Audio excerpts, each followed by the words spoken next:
Look at this. Did y'all see this? What is it? There's, Is it oh a my God. gopher? Yes, a gopher just came out of it and just went back in. Hi, I'm Ellie, and this is Cool Friends, where I talk to the amazingly talented people in my life about the work they're doing, how they got started, and what is really inspiring them right now. So today I'm talking to the man, the myth, the legend, David Maxwell. Hi. Thank you for being here. Thanks for having me. So for anyone watching, tell us a little bit about yourself and what you do. I am a world builder, designer, brand owner, clothing, fashion brand owner, jewelry brand owner, DJ. I'm a series of multi-hyphenates, I guess. Yeah, you do a lot. I know that you design clothes, you direct music videos sometimes, you write music, perform music, you're traveling, you have your own fashion line. So I guess my first question is, do you sleep? I try my best. How many hours a night are you getting? You know, this past week was not a great example of it because I was traveling for the majority of it. One of the artists I work with was performing at Essence Festival. From there, went straight to Portugal for another festival for another artist that I'm working with, and then from there went straight to, and those were like 5 a.m. mornings, you know, for 4 days in a row. Then I went to Paris and basically stayed up for 48 hours just so I could not be jet lagged when I get back to the States. So yeah, I say on average between 4 to 6. This past week was averaging like 3 per day. Like, That's the next level. I need like a solid 9. yeah. We are built differently. Where do you find inspiration for your creative projects? Honestly, just like living, like just traveling helps a lot, like seeing different things. I think, for example, when I was at Afro Nation, there were 180 countries represented. So like I would walk around and see people with different flags and representing where they were from, talking in different languages and eating all these different foods. All of that inspires me, but I'm also chronically online. I just kind of look at what everybody else has going on. And in one way, there's nothing new under the sun, right? So there's only new combinations. I think you are someone who Mhm. really has a very unique sense of style. I mean, like, look at those rings Mm. right now. So what is that process like of cultivating a unique perspective and a unique style? Mm. I think for me, I don't have a creative background in a traditional sense. I went to school for medicine and ended up double majoring in accounting and biology. I only added in the accounting because I realized halfway through I didn't want to be a doctor anymore. But I was too far into the degree to just drop the entire program. So I ended up double majoring. I was kind of trying to follow my parents' footsteps because they were both physicians. But I think in the midst of all of that, I was like searching for my own, I guess, identity. Even though I knew it was always kind of in the arts, I always had a knack for it or a taste for it. It took me trying different things, like learning, going YouTube University, honestly, like doing graphic design and learning a little bit of 3D, learning how to write music, learning how to play keys, learning how to paint, and just kind of doing it all by myself until I got to the point where I felt like I could be efficient across all these different mediums. Yeah, of a melting pot of influences, because I literally felt like I needed to try every single thing to learn how to be this way, if that make any sense. Where I'm so jealous of the people that went to that are high fine arts degrees or classically trained, because they have, I feel like, a more direct perspective on what they want to do. Whereas I think my strength is to see all these different varieties of things and world building that into one world or into one identity. Yeah, I think it's so interesting because there's kind of two different approaches, right? There are the people who are specialists Yeah. and the people who are more generalists. Mhm. And I think both want what the other have, right? Like you were able to do so many other things. And even though you don't have necessarily a fine arts degree, Mhm. you know a lot about a lot. And that makes you really resilient and dangerous in a creative field. Well, thank you for saying that. Yeah. I think for me, I think also, like, when I first started, when I was in the corporate world and doing all these side projects like graphic work for up and coming artists, like Sango, Island Kingdom. Like he had this song with Kanye at the time, and I was kind of helping out with that rollout. And one thing led to another. Ended up going to work with this agency on Nike work and moving to LA. Then eventually TikTok where we met and started my own clothing jewelry brand. It was all just literally trial and error for me. Just like trying things out, being curious, and also at the time it wasn't to get a creative role at an agency or a company. It felt very structured. Like, okay, you have to have your design degree, your design internship, then become associate designer, then become associate art director, all the way up to creative director, ECD, whatever the case. I didn't really have that opportunity because it felt like I didn't have those credentials to get in. So I had to just make an Instagram account and make my own experience. Do you think your curiosity is an asset in your career? Yeah, for sure. I think it's an asset. At certain points, I thought it was a little bit of a detriment because it felt like I think I have a mild condition of ADHD where I can't quite focus. Like if I'm working on designing jewelry, halfway through I'm thinking about, oh man, I have a short film idea. Oh man, I got this song idea. Oh man, this will be a great jacket. Oh man, I'm thinking about all these things all at once, and that I think in my early phase, he forced me to like learn all these different things just so I could get a point across. And now I'm learning how to delegate. I feel like everyone, especially in LA, is a creative director. Yeah. What does that title actually mean to you and your work? Yeah, man, this is such a fun question for me because I didn't have the classical training of being a creative, like going to college for that. I went to Northwestern for the right brain stuff. I thought I thought creative director was like you had to be like the Thanos of creativity and have like all five stones. You got to be a phenomenal writer, phenomenal designer, phenomenal strategist, phenomenal all of those things. Come to find out, it's just not quite that at all. Like so I thought it was I felt like a fraud if I called myself a creative director if I'm not able to be a sharp writer, be a sharp designer or sharp animator. So I was learning all of these things because I thought that's what a creative director was. And I've only found very few people that are excellent at all of those things. One of which is who we used to work with, Chris. That guy has always been like the epitome of like a creative director to me because he could do everything. He could be an amazing writer. He'll stay up with me on Photoshop until 2 a.m. and make incredible designs. And he could do 3D. He could do all these things. That's what I thought it was. I think in addition to that, now maybe it's also a world builder, a visionary, somebody that can see from a bird's eye view to assemble the right crew to make things happen. I feel like there should be a level of both worlds where maybe you don't have to do everything, but you have to be somewhat sharp enough at most of those things and also have that skill of delegation and strategy to assemble a team and be a great culture builder. I think that's what that means. Some people might agree, some people might disagree, and I don't know. What do you think? What do you think it means?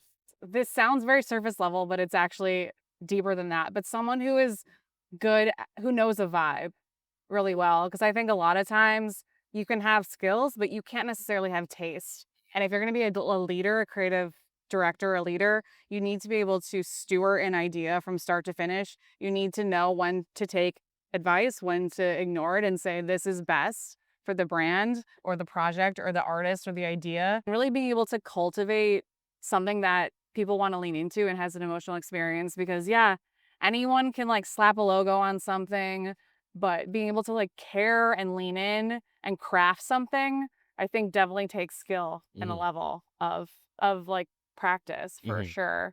Also curious, you were talking about Chris, who we both know. Shout out Chris. Shout out, Chris. What is the importance of collaboration? You said delegation, but working with other people in your career? I'm finding it even more and more important as I'm getting deeper into the creative field because more projects keep piling on and I can't do everything, and at some point I gotta loosen the reins a little bit. I know there's what's that saying that says that goes, if you want to do something right, you do it yourself. If you want to go far, do something larger scale, you bring a team and assemble them to make it right.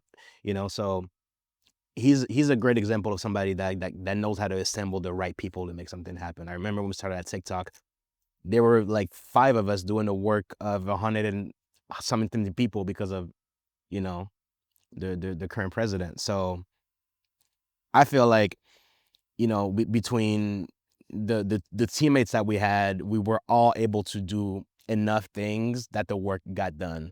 Even still, we're working with them.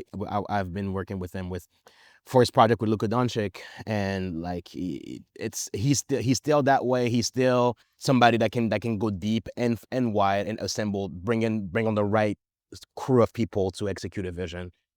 So I think delegating is huge. It's like a huge portion of the being a creative director, and also being a good leader, not being a helicopter that just makes the work and the environment so hostile for people. Like that also is a skill. We don't talk about that enough.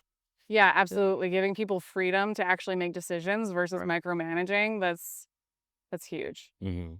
Talk to me a little bit about your clothing line. I know you kind of hinted at the origins, but for people who may not know, talk to me how it got started, the inspiration, and what it means to you. Hmm. Yeah, and once again, I didn't go to fashion school or anything like that. I just always had a knack for fashion, and I was Passion all for a fashion? passion for fashion. Damn, that rhymes pretty good. It's called La Clinique. It's a brand that's at the intersection of medicine and, I guess, streetwear culture. So you know how I told you I didn't go to med school, but that's kind of what I studied. My parents were both physicians, and my dad always thought I would take over. They built a clinic together. My dad always thought that I would kind of take over the reins of that and become, the next fill in the blank. He was a gynecologist, but I chose to become a surgeon my own way, and cut through fabric and cut through all different textiles to sell a message. So the brand has a very close affinity to well-being. That's why we have like syringes and all these like medical tools as part of our hardware, and it all has all these, like, I think it really started with this same pen is temporary. Like my brother and I started it together as a homage project to our dad after his passing, and that turned into us making more pieces. Like we make this is one of the newer coats that we've made lately with the pearl embellishments. Like, it's a fun project, and all the jewelry, they all have unique stories, and I've been able to, again, like, work with great collaborators to make that happen. I love architecture, so that's why some of these pieces mirror my love for that. Yeah, it's you can go into a deep rabbit hole, but as the surface level, it's really a brand that aims to be at the intersection of health and high fashion in a way that I haven't seen done before. Would you say every piece is kind of a vehicle for storytelling? Yes, precisely. Every piece is a vehicle for storytelling. In this next collection that we're working on, basically every piece will have its own, you'll see, like, its own visual world and language. And I think what's cool with what we have going is that we're not trying to compete with the bigger fashion houses. I think we always saw ourselves as being a more niche brand, and that allows for a little bit more freedom for everything that we drop to live on its own and have a little bit of its own moment. We don't follow the regular fashion schedules. You'll catch us in Paris and do all the fashion weeks and the New Yorks and everything, but we definitely have more of a drop mentality around everything that we put out. Can you speak to the importance of, or maybe the impact of, how keeping your business small, how that helps you and supports you versus aiming to like take over the global fashion world? There's like a fine line between, to me at least, like, remaining small, nimble, and niche, and catering to a wider audience, because one, that's catering to a wider audience is how you grow and how you're able to have, I guess, the freedom to make more, give more, and offer more. But then there's something so special about cutting through the fluff and then having a team of like-minded individuals that just want to execute a very sharp vision. And I think I've always worked as a very independent person. Like, even as a creative director, when I'm currently working pretty closely with Disney and Warner and all these like record labels. And when I take on a new client, I make it known that I never assign anything that I can do myself. If the project is going to be in 3D or in 2D or in film or in anything like that. Yes, we're going to assemble the Avengers to make that happen. But if push come to shove and one person, one of the pillars of the project isn't present, I'm gonna fill in that slot and make sure that it gets from inception to completion regardless. Having a small team, I feel like in of people that are all able to fill in for each other in one way or the other, just to their best ability, and not necessarily replacing them entirely, is important to me. You know, I hate being in a position where, man, like I wish I had this person to do this particular task. You mentioned some of the brands that you've been working with. Can you speak to a project that you've recently worked on that you're really proud of? Well, I'd say this is not. It's like a year old. We're still kind of like we're at the tail end of the rollout, but the Bad Bad Not Good and Baby Rose project was really fun to work on. These are two artists that I revere. Bad Bad Not Good as a band is like the epitome of musicianship, and then Baby Rose has such a unique voice. With her, I came in at the songwriting portion of the project and ended up collaborating with her on writing two of the records on their collaborative album.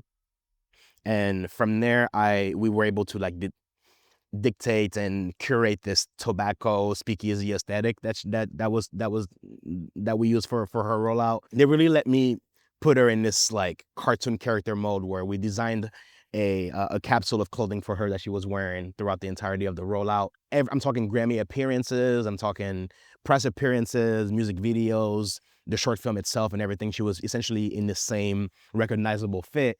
And so much so that for the last A24 movie, The Materialist with Celine Song, she was wearing that same outfit. So like that rollout carried through every single thing she was doing for an entire year, if not more. So it's just fun, like going to the movies and seeing her wearing clothes that we designed for her. So if you haven't seen Materialist, go check that out. Pedro Pascal, I did see it. Dakota Johnson. I didn't know this is a thing. Oh my God. Yeah. So cool. Yeah, so I'm pretty proud of that one. Also currently on Disney with India Shawn, another incredible artist. So I'm excited for everything that she had. We were just shooting her music video yesterday, so that was like a 13-hour day. I'm excited to kind of put that out. There's so much that I can't even really talk about just yet, I guess, but Understandable. yeah. What was the point when you knew you had to pursue your creative passions, and what was that conversation like with maybe your parents or family about making that switch?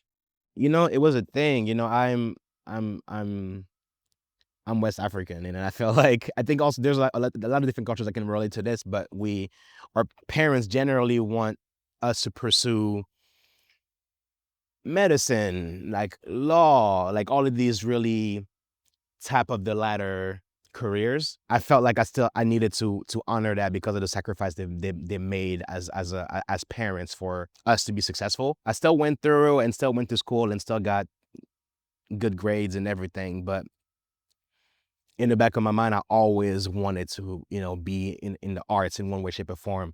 I think because I didn't have that, let's say that training on one side, I was struggling with like what it is that I was best at. Like up until like I feel like even until now, like I'll talk to Chris, or I'll talk to some of my mentors, like some really really creative and really successful people that I know. Like, what do you think is my strongest suit? Am I a better designer? Am I a better writer? Am I a better strategist?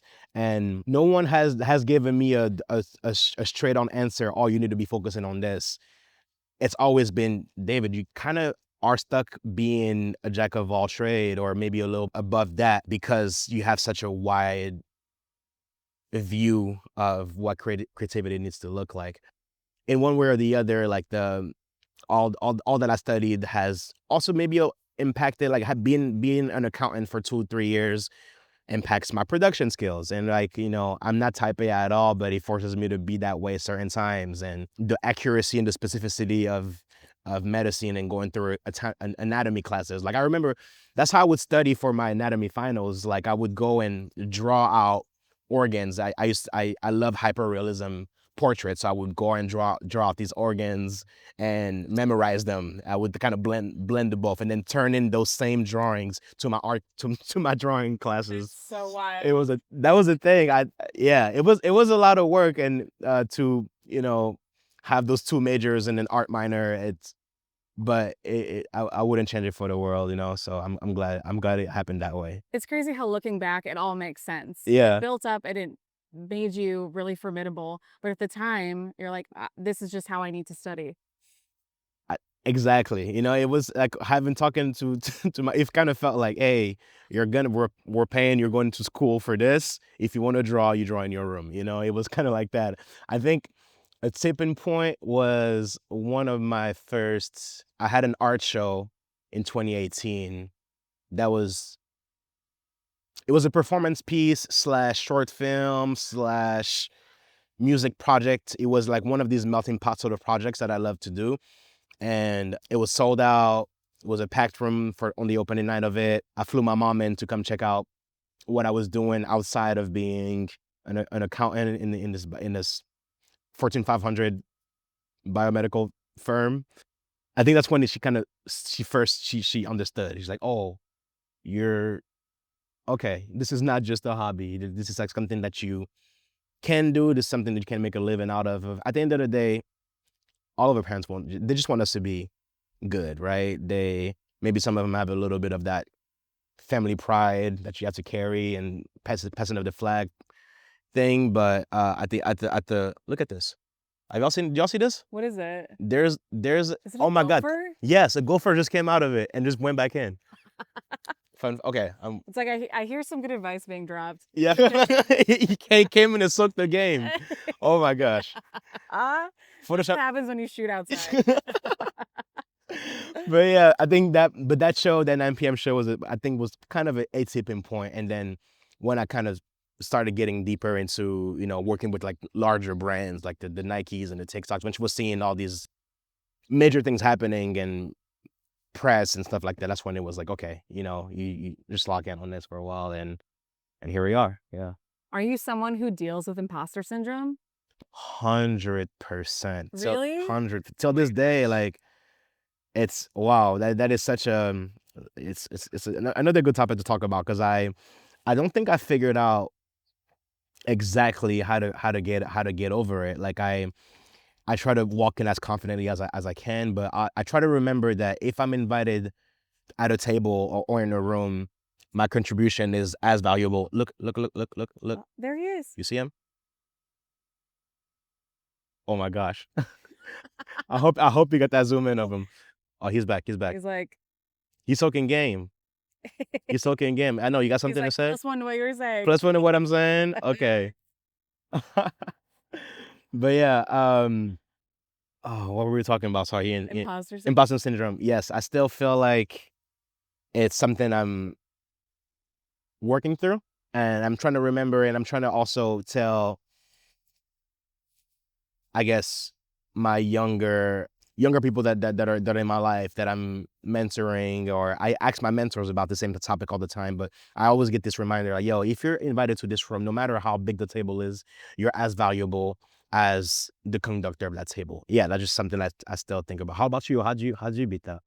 I feel like it's a daily thing to work through, but it's same as what you were saying. It goes back to knowing your worth, knowing that you have a unique perspective, Yeah. and that you have the experience, and that your position is valuable. Like, I always like to be the person who, I'll always say, like, I'm gonna ask the dumb questions, because a lot of times people won't even use their voice in a room.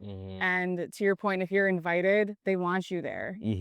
And I think it's recognizing that even if you don't have the degrees or the following, you still have something that is valuable and worth sharing. 100%. And I think it also goes to courage. I remember just yesterday I was watching this church service, and they were talking about courage and the guts to follow your instincts on certain things, Like, I remember, I don't know if you remember this, but when we were at TikTok, we were onboarding Nike, and this is 2020, so this is us going to these big brands and onboarding them onto the TikTok as a platform. So Nike, that meant Nike basketball, Nike soccer, Nike kids, Nike women's. It was this big umbrella meeting about how to onboard all of this brand and all of these sub brands onto the platform. And at a time that was really volatile. Yeah, No one knew what was happening and no one trusted TikTok. exactly. And I remember getting that call, and it was me, Chris, Joy Subin, like our small creative team at the time. And I was doing this thing internally where I had my little DJ, my little DJ controller, and I would like play sounds out of it. Oh, we have a friend coming. Okay, hi. Wow, I love that we're in nature. Everybody wants to come. And I had my little controller, and I would like play these sounds like perfect, like the Street Fighter perfects, or like these emojis. And I started playing it in the middle of the presentation. Whenever something smart was said, or after a cool comment or a slide, I would like perfect, or like these like bomb sounds. And I did it for the entire. Chris told me right before the call, he's like, "Hey, David, like I know this gonna sound stupid, but I need you to do that for the entirety of this hour-long presentation." And I just kept doing that. And I kept getting these emails, and like we were going to Lark chat. Lark, if you don't know what Lark is, it's like a Slack channel, like a huge company-wide Slack channel. And he would go on these. It's like, yo, he was post these screenshots from Nike saying this was this was the best presentation that we've ever been part of. The sound effects where I added so much, and it was it's like trusting your gut instincts. I'm like, yo, I don't know if this is gonna come off as unprofessional, but this is what I feel like needs to happen in this meeting right now. And short story long, we won Nike very quickly, and like, you know, it ended up being a blue chip client from that meeting. What kind of things are filling your cup and keeping you inspired right now? Hmm. You know, that's a good question, because I feel like my my hobby and my passion, my professional life are so intertwined right now that I feel like it just kind of all melts into one pot. Like I'm watching a lot of films, I think right now, like older films, things that I should have seen a long time ago that I haven't for one reason or the other. Like, believe it or not, I just saw American Psycho for the first time. Yeah? Yeah, like It's and I know I good. should have been seeing that, but like I don't know. I'm just watching all these things that I know I should have been watching, books that I know. I'm just now reading through The Alchemist. I've known about The Alchemist for years. Like I'm still, you know, I'm just now doing that. That's been really fulfilling. Listening to older albums, like I'm going through ever since. I don't know if you're hip to what's been going on with Coldplay lately. Oh my God.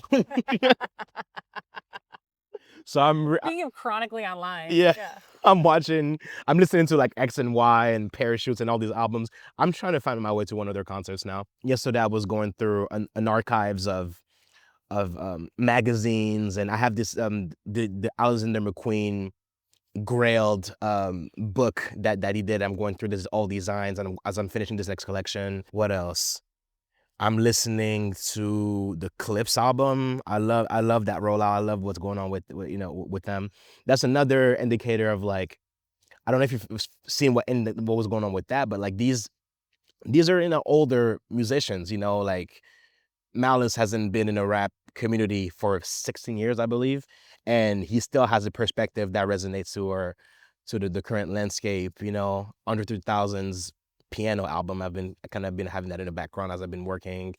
Traveling has also exposed me to so much cool stuff, like Brazilian, like Arthur Verocai. I'm listening to a lot of that right now too. So yeah, my brain is like scattered across all these different great influences, and I'm just trying to keep myself inspired. I don't know about you, but I have a theory.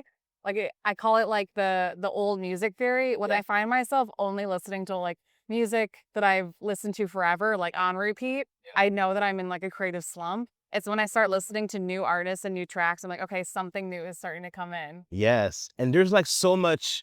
I think also it's like we have a democratic opportunity for everyone to just put themselves out there, right?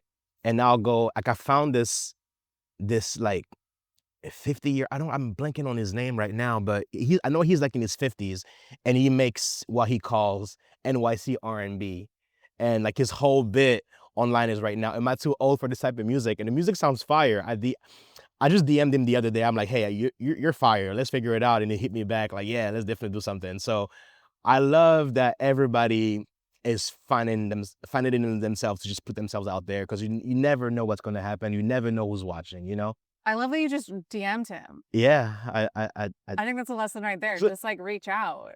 every shot you don't take is a break. That's how I feel, you know? For real.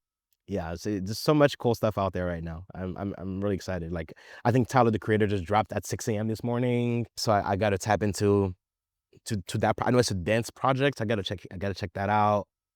There's so much good stuff right now. I'm listening to a lot of Clairo too. We were just with her at this event.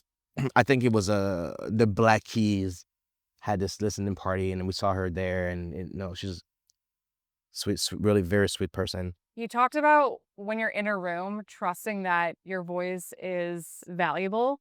What advice do you have for people who are just trying to get into a room and get seen and have the opportunity to be there? Man, when you find out, let me know. You know what I mean? Because I think all I've been doing so far is showing up, you know, in the best of my abilities. So going online, reaching out to creators, even, you know, I know sometimes it's like they may or may not respond, but still reach out. Aim for the stars and land on the cloud is kind of like my philosophy when it comes to that. Being kind to people, especially up and coming artists, because you never know what's gonna happen. You never know who's gonna eventually shoot up, and the favor that you might need in you know, on the other side. I think I say yes as much as possible. I try to show up for everyone as much as it feels organic. You know, sometimes it just doesn't feel right to do certain things, but as much as I can, I try to show up and be there for my friends and be there for just up and coming projects and musicians or artists, and, you know, fill in the blank. Loosening the reins a little bit. I'm naturally a quality over quantity type of person, but there is also this fine line in, because of the oversaturation of, you know, the creative industry, creative market. You also need to, you know, find a formula to put yourself out there a lot more often than you maybe normally would. I love some of these creators that are like, or artists, or, you know, fill in the blanks, that are putting themselves out there at such a rapid rate nowadays. I really admire that right now. So yeah. If people want to follow you, support you, hire you, collab with you, where can they find you? On most social media outlets, David Maxwell.work, or David Knows Things, www.davidmaxwell.work is my website as well. La Clinique, and it's spelled like this. If you want to look at any other clothing, jewelry, anything that I got on, you'll probably find it on there. Plantain Papi is my DJ name. So if you want to go and Oh my God, we didn't even talk about plantain. oh, that's right. Yes, I am a Plantain ambassador. I feel like the recent surge of plantains, I take some type of responsibility for it, because I've been pushing this campaign for so long. I have an all plantain cookbook coming out really soon, and I'm working with Maritza on this. We have so much fun things going on Oh my with God, I that. cannot wait. I need one. I've been learning how to cook. That's another thing that's been inspiring me. I went to Portugal, not this time, but just like a month ago. I hired a Michelin, the 2024 Michelin star chef, to teach me how to make pasta. He's from Italy, but we met in Portugal. Teach me how to make pasta. We came up with like an all plantain pasta recipe. We made all these different dishes and recipes that I'm excited to share. I can't wait. That's amazing. Yeah, that's another thing. I love food. That's another. I've always loved eating, but plating and food and finding a cool way to storytell within that medium has been a newer thing that I'm excited to share more about too. Yeah. Oh my God, congrats. Thank That's you. huge. Final question. Mhm. As you know, I started Cool Friends as a way to not only hang out with my friends, but also have these conversations about creativity, about making, trying to figure out what we're doing with our lives in a way that wasn't forced or cringy. So my question to you is, will you introduce me to your coolest friend and help me expand my circle? Dang, I feel like if I pick one, I can't. I got no, no. You I can got you can think on it. yeah. Can I think on that? Yeah. Because I feel like there's so many awesome people that I wanna highlight, but I don't want to just pick one over the other. Yes, I think I'll do you one better. I'll get back to you with maybe a short list of people that I feel like maybe would be appropriate for this segment because I love what you're doing. I think you have something going on, and hopefully this group of people that I'll introduce you to will give you even more. Huge. Yeah. Thank you. Thanks for having me. Yay.